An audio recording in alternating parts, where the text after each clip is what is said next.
जिन लोगों की ये आवाज है कि अशरफ अली डॉक्टर राजेश को हराने आए हैं, तो क्या इससे पहले महागठबंधन के बाजुओं में ताकत नहीं थी कि राणा मोहन सिंह को कुर्सी से उतार सके? आपन माटी आपन पार्टी ने घर घर तक अपने पार्टी के बारे में, अपने पार्टी के मैनिफेस्टो के बारे में बता चुकी है। लेकिन इस हैंडबिल को एक बार पढ़ लीजिए और उनसे इसमें से कोई भी एक क्वेश्चन जरूर कर लीजिए कि माननीय नेताजी, इतने दिनों से आपने सत्ता में रहा, यह चंपारण जितनी पॉलिटिकल पार्टियां हैं सबको विधायक और एमपी दिया, क्या आपने कभी चंपारण के लिए सोचा है? इसमें से कौन से काम को आपने पूरा किया है कि आपको वोट दें? सबसे पहले तो आप सबों का बहुत बहुत शुक्रिया, बहुत बहुत थैंक्स कि आप लोग अपने चैनल पे हमारा भी यानी एक छोटा सा पैगाम मोतिहारी लोकसभा के बीच रखने का मौका दिया। आज नामांकन तो हम लोग कल ही कर चुके थे, मगर आज हम लोग एक सभा रखे थे। नामांकन जो हम लोग कल किए उसको ओपन नहीं किए थे। आज संडे का दिन, आज नामांकन होता नहीं, तो हम लोग एक सभा का प्रोग्राम रखे थे कि इस मंच से हम लोग नामांकन का भी ओपन कर देंगे कि मैंने नामांकन किया। आज मोतिहारी लोकसभा के अंदर आप सब जानते हैं कि 40 साल से जो सत्ता की कुर्सी पे बैठे हुए हैं, आज 40 साल से बैठ करके भी मोतिहारी लोकसभा के अंदर क्या विकास हुआ है वो जनता से छुपा हुआ नहीं है। और आज महागठबंधन से जो प्रत्याशी जिन लोगों ने उतारा है, सबसे पहले तो मैं आपको बता दूं कि महागठबंधन से जरूर उतारे हैं। पूर्व में आरजेडी का विधायक जरूर रहे हैं, मगर आज जो है वीआईपी पार्टी से आए हैं, उस पार्टी से जिस पार्टी का कोई गारंटी नहीं है नीतीश कुमार जैसा कि वो कब फिर से जाके बीजेपी के गोद में बैठ जाए। तो आज जो है महागठबंधन का नाम दे करके कुशवाहा जी को उतारा गया है मोतिहारी के लिए कि आप जा करके अब उस कुर्सी को खाली कराओ जो कुर्सी 40 साल से किसी ने कब्जा करके रखा है, ताकि अब हम लोग भी उसको कब्जा करके हम लोग विराज किया जाए। मगर मैं बता देना चाहता हूं उन तमाम सत्ताधारियों को कि मोतिहारी के जनता, मोतिहारी के युवा अब पूरी तरीके से जाग चुकी है। अब आपके किसी भी बहलावे फुसलावे में आने वाली नहीं है। और मोतिहारी में आपन माटी आपन पार्टी ने जो बिगुल फूंका है, अब वो टाइम नहीं रह गया है कि किसी को मैं बताऊं कि आपन माटी आपन पार्टी है क्या।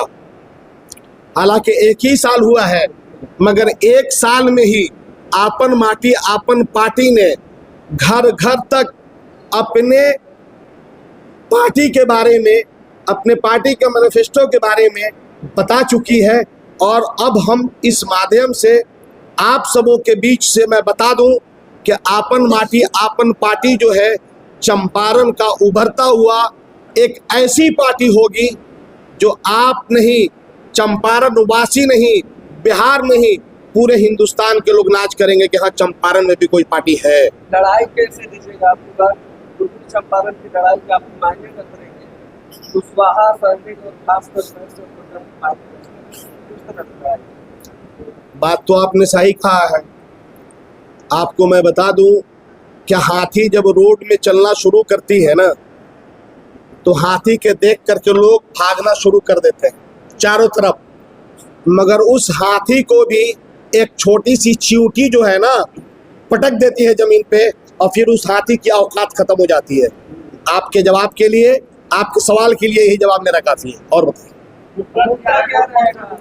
बताइए, किसी न किसी पार्टी के द्वारा कोई ना कोई अपना मुद्दा रहता है कि मैं जैसे पार्टी में आ जाऊंगा, अगर कोई आम जनता मुझे मदद कर रही है, मेरी पार्टी अगर आ रही है सत्ता में, तो मैं जिला के लिए ये काम करूंगा। तो आपका क्या एजेंडा रहेगा जिससे आम जनता आपके ऊपर विश्वास करके आम जनता आपको वोट करे? ये जो आप हमारे देख रहे हैं मैनिफेस्टो जो है, इसमें पूरा भरा हुआ है। मगर मैं आपको साफ अल्फाज में बता दूं कि चंपारण में आज तक कोई ऐसा विकास ही नहीं हुआ कि हमारे लिए मुद्दा ना हो। हमारे लिए मुद्दा ही मुद्दा है। मैंने अपने भाषण में भी कहा कि चंपारण वो चंपारण जहां से गांधी जी ने लड़ाई की शुरुआत की थी, चंपारण वो चंपारण कि कोई भी सत्ताधारी पार्टी आकर के चंपारण पे अपने माथा टेक करके जाती है, और उस चंपारण में भी आज कहीं कोई विकास का काम नहीं दिख रहा है। आज के दौर में हमारे चंपारण के बच्चे लखनऊ, दिल्ली, कलकत्ता, बनारस जाते हैं पढ़ाई करने के लिए, और हमारे चंपारण के युवा से लेकर बुजुर्ग तक लखनऊ, दिल्ली, बम्बई जाते हैं इलाज के लिए, जबकि 40 साल से कुर्सी पे किसी ने बैठा है। और कमोबेश चाहे वो नीतीश कुमार हो या लालू प्रसाद यादव हो, एक के बाद दिगरे सब कोई सत्ता में आया, मगर आज तक चंपारण की इस परेशानी को खत्म नहीं कर पाया। अगर चंपारण के लोग मौका देता है तो सबसे पहले एजुकेशन और हॉस्पिटल पे काम अपन पार्टी की तरफ से मैं करने का काम करूंगा।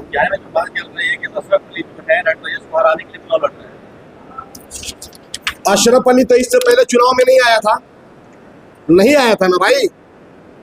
फिर भी राधा मोहन सिंह 40 साल से कुर्सी पे बैठे हैं।